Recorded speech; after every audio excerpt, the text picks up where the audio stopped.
Welcome back to Ehuntr.com's YouTube channel. Guys, I have a great review for you today. Something that I've been really excited to share with you all. Been waiting for these products to come out, and so Vortex just released these not that long ago.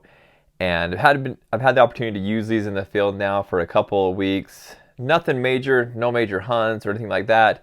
But just as I've been out scouting, putting up trail cameras, shooting my bow in preparation for archery season, I've been using some of Vortex's new rangefinders. So I'm a huge fan of rangefinders. I love a good quality rangefinder. And so actually that's where I'm going to start today. I'm going to start with the top of the line from Vortex. So this is my personal rangefinder. Like I said, it is the top of the line from Vortex. It is the Vortex Razor HD 4000. So if you've watched our videos, you've seen the video on this particular rangefinder, and the question was, do you truly need a rangefinder that goes out to 4,000 yards? I share with you all the details of why you do need that, and why it's nice to have this rangefinder and this quality of a rangefinder. But the reason I want to talk about it today is I want to show you the difference between this rangefinder, and then I'm going to talk about the Diamondback rangefinder and the Crossfire rangefinder. We'll get into the details, the nitty-gritty of the numbers and everything, so that you can see the difference between them. But they're all amazing products. I mean, Vortex, as you all know, makes a great product regardless of what line it is. You're going to find a few different things that are nicer about a more expensive rangefinder versus a lesser priced rangefinder. But let's start off with this Vortex Razor HD 4000. As it says, it's got the Razor HD glass in it. Oddly enough, a lot of these actually have HD glass. The one I don't have here is the new Viper HD, which is a pretty amazing one as well. We'll try to get a review up on that as quickly as we possibly can. But the glass in this Razor 4000 is absolutely amazing. This also does come with some cooler things that the other ones doesn't. For example, it's got the telescoping eyepiece to help with eye relief. Obviously, it goes out to 4,000 yards. Now that's on a nice flat reflective surface. If you watch the other video that I did on this, usually if you're looking at rangefinders, you're gonna get about half that distance. So if it says it's a 1,000 yard rangefinder, consistently you're gonna get about 500 yards with that rangefinder. With this being a 4,000 yard rangefinder, you're gonna consistently get 2,000 yards out of it. I used this last year on all of my hunts, my elk hunt, my deer hunt. It's a lifesaver, worked perfectly. I didn't use a lot of the different settings or anything that was like that in it, but it's just nice, robust, strong. I mean, it looks brand new, almost as like the day it came out of the box. It does come with this nice carrying case too to help keep it safe. It's a hard case, it zips up, it also has this little elastic that keeps it in place. So if you use the tools that come with the rangefinders and all of Vortex products, they'll help keep it safe. Some of the things that this has that all of them have, like the belt clip, the tripod mount, things like that are all the same. One of my favorite things about this one that we'll talk about in one of these other ones is that the battery is back here in the back rather than underneath. I like that. It's easier to get to. It feels good in the hand. This is just an all-around great rangefinder. So if you're in the market and have the money, I would say go with the HD 4000 or the Razor HD 4000 rangefinder. Just phenomenal. Gets out there a long ways. A lot of us nowadays are shooting long distances. So if you've got, like for example, I use Vortex's Razor HD Gen 2 scope. I can shoot a mile with that thing easily, but I've got to have a rangefinder that can get out to that mark and give me an accurate range. And so that's why I really go with the Razor HD 4000, is I like to be able to get that distance with this rangefinder. So let's move into these new ones. So we've kind of been limited in the past with Vortex's rangefinders. They've had the Ranger that's been out for a long time.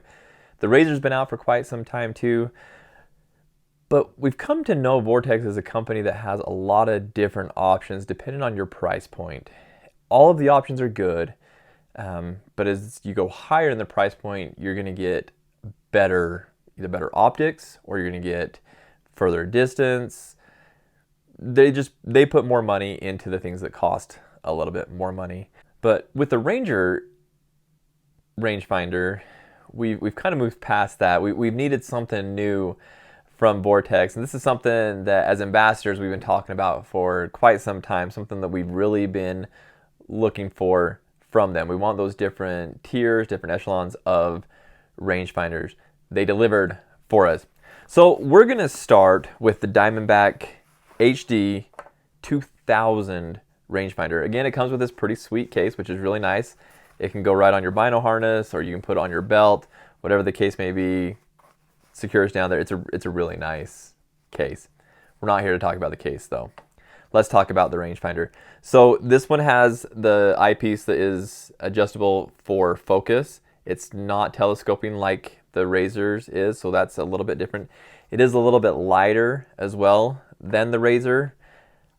Negligible. I wouldn't say it's a huge difference, but it is a little bit lighter.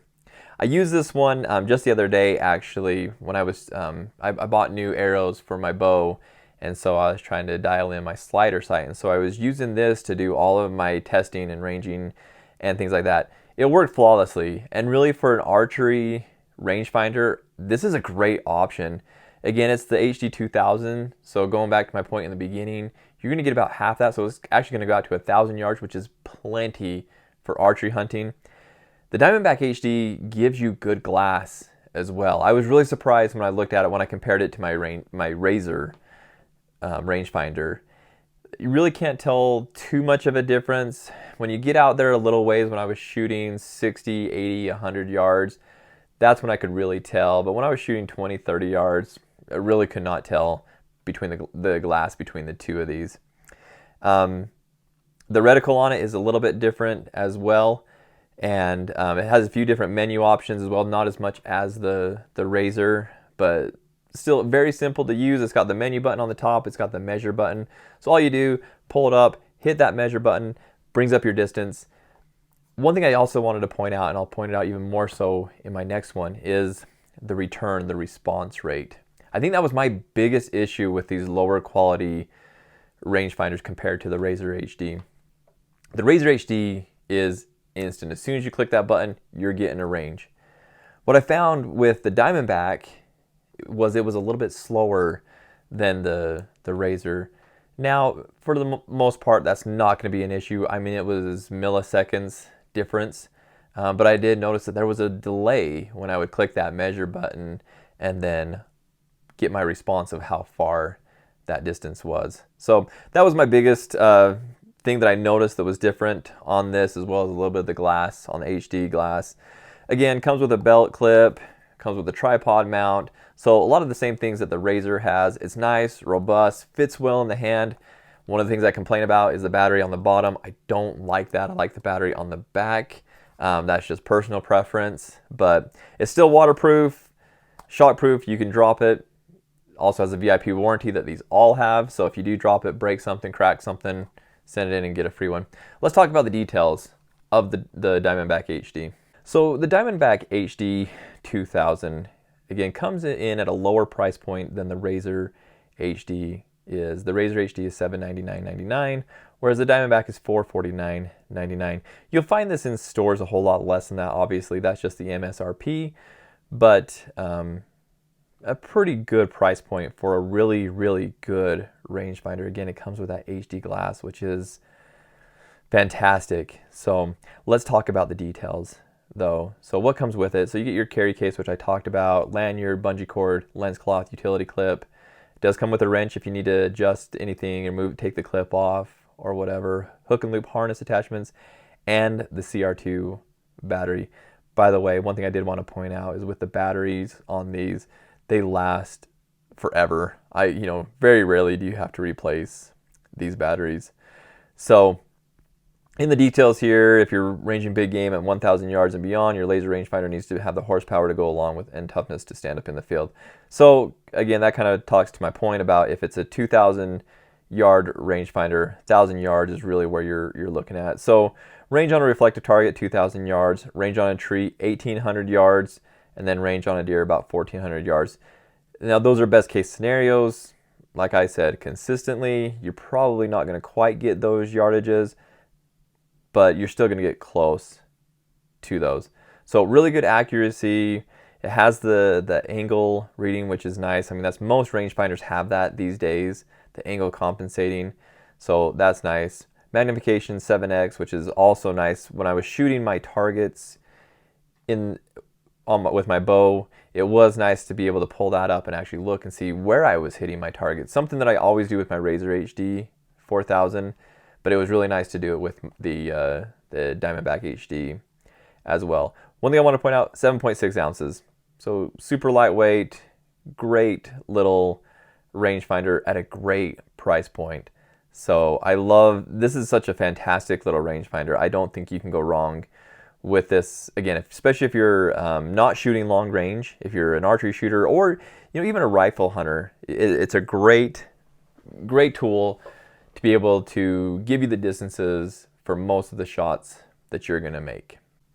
All right, let's move on to our next rangefinder. So this is a lower end for Vortex, but still and using Vortex's words, there's a lot of horsepower in this little baby. So a much smaller rangefinder fits very easily in the hand. A little bit lighter. We'll go over the weight specifications here in just a minute, but some of the things that I wanted to point out on this one that was different than the other ones. So this one does not have a tripod mount. I've never used a rangefinder on a tripod. So if you have, great. If you if you were shooting ELR, yeah, you may want to set this on a tripod and use it to really get an accurate distance way out there.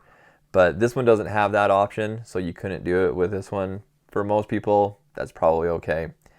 Another thing I want to point out, the menu button's over here on the side, whereas all the other lines are up here on the top. So there's not as many menu options in the Crossfire HD, but there still are some options in it that is nice. Back again with the battery on the back. I love that. Great job, guys. The eyepiece is a focus piece as well. It doesn't telescope like the Razor does, but it does adjust your focus. I had to use that quite a bit actually on this one. What I found when I was using this one versus the other ones is I found that when I would pull it up, depending on how far the distance was, I did have to focus it more. I feel like with my Razor, I never have to touch the focus on it. It seems to always be perfect for me. This one I felt like I had to change quite a bit. This one also doesn't have a belt clip. Again, something I've never used. I always use my case and put it on my bino harness. So, but if you're one that likes to clip it onto a belt or clip it onto your bino harness, this doesn't have it, so you don't have that option. A couple cool things about this little thing. Again, it's lightweight. It is still HD glass. That's what's amazing is, yes, this may be a lot cheaper rangefinder, a lot smaller rangefinder, may not have all the bells and whistles that the Razor has, but it still has HD glass. And to be completely honest with you, I couldn't tell a difference in glass between these two, between the Diamondback and the Crossfire. So interestingly enough, great glass. The last thing I did want to point out was the return on this. When I would hit the button and wait for the return, it was significantly longer than my Razor and definitely longer than the Diamondback as well. So it just takes a little bit of time to process and send that information back to you. Again, we're talking milliseconds here, so it's not a huge deal, but it matters. It's something that you notice. If you're in the heat of the moment and you got seconds to make that shot, get that range, get ready, pull that back and shoot, or pull that trigger and shoot, whatever the case may be. Every second counts. So that was one thing I did notice on this. But overall, I really enjoyed this little rangefinder. It's such a cool little product. Vortex did a really good job with this. If this is more in your price point, I don't think you'll be sad with it. I think that you'll be very happy with it, especially, again, if you're an archery hunter. I did do some testing to see how far I could get with this. I did it with all of them. But when I tried this one out, again, it's the HD or the 1400 HD. I'll be honest, consistently 700, 800 was the max. So going back to my point of about half the distance, this really covered about half the distance. There were times it struggled at that 700 mark. 500, 600, and under was perfect. I mean, I never had an issue with it. But, and I did try it out to 1400 yards on a reflective surface, and it did work. So amazing, amazing little tool. Let's talk about the details of it. So the Crossfire HD 1400, a lot better price point than the other ones, $269.99. That's amazing, guys. That's a steal for the quality and equipment that you're getting with the Crossfire HD 1400. Again, you're going to find it in stores a lot less than that. So that's very amazing. It's going to be in the $100 range for these things. Same things are included in the box, so we won't go back over that. That was the same things that were in the Diamondback HD. But I did want to go over the details of the specs here. So range on a reflective target, 1400 yards. Range on a tree, 950, and range on a deer, 750. Again, consistently, I was about 700 to 800 yards. I could consistently get it. There were times it wouldn't spit it out for me. But like I said, 500 yards and less, perfect. A lot of the other stuff is the same. It's only 5x magnification versus the 7x of the Diamondback, but which actually that did make quite a bit of difference for me when I was using it, when I was shooting my bow. It is nice having the 7x to see different spots, different targets, different places, arrow placements on the target. So that is a significant decrease to me. 4.8 ounces, so almost 3 ounces less than the Diamondback. So a cool little piece of machinery here for a very, very cheap price point. So to wrap things up, I just want to point out I loved both of these rangefinders. I wish I had the Viper here to put it along this group and see how it differed from the Razor, in between the Razor and the Diamondback. And hopefully we'll have that video posted up here pretty quickly. But in looking at these two rangefinders, who are they most suited for? Which one would you want to buy? And I'll just tell you my personal opinion. If you're trying to find something at the lowest price point, but still have good quality equipment, and especially if you're an archery hunter or someone that doesn't shoot a long range with your rifle, honestly, I would go with the Crossfire HD. If you can handle the delay in the response time, which is again milliseconds, this is a pretty cool little piece of equipment. I'm not about the belt clip. I don't need the belt clip. I don't need the tripod mount. I love the battery being mounted on the back. Thanks, guys. Really does everything that you need a rangefinder to do. It's lightweight, it's compact, fits in the hand great. I mean, this thing is awesome. If you want a few more bells and whistles and have the money, great. Go with the Diamondback HD. Again, the glass really can't tell the difference between the two. It's going to get you out a little bit further, which is nice. It's going to get you out to about 1,000 yards, which is fantastic. And it does come again with a few little perks, bells, and whistles that the Crossfire doesn't have. So if you got the money and you're looking for those few extra bells and whistles, go with this one. But my own personal opinion, if you're going to go with this one and you're going to save up that money to buy it, I would recommend just saving even that much more and going with a Razor HD. This thing is amazing. It is so hard to beat this rangefinder. In fact, I don't know that you can beat this rangefinder. This thing does everything that you need it to do. So comment below, let me know your thoughts on the Diamondback and the Crossfire rangefinders. They've been out for a couple weeks now, so have any of you had a chance to use them? What are some of the things you like about them? What are some of the things that you don't like about them? And would you just spend the money and buy the Razor HD 4000? Thanks guys for watching the video. I'm Taryn Hunt with EHNTR.com. This is the review of the Diamondback HD 2000 rangefinder and the Crossfire HD 1400 rangefinder, both from Vortex Optics. See you on the next one.